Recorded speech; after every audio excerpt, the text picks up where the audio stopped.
കുത്തിലാണ് കാര്യം. കുത്തിക്കഴിഞ്ഞ ഒരു തിരിതിരിച്ച് കത്തി വലിച്ചു ഊരുമിണ്ടല്ല. കമ്മട്ടിപ്പാടം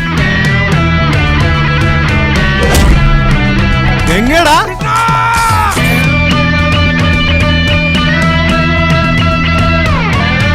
കൈ കൊള്ളൂടാ? ഇല്ലടാ, നല്ല സാധനം കൈ കൊള്ളൂല.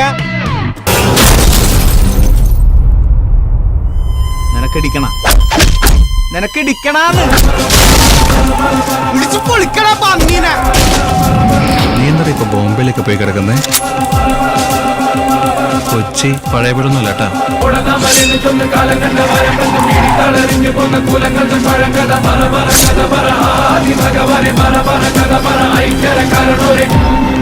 അവനെന്തോ നല്ല പണി കിട്ടിയിട്ടുണ്ട്.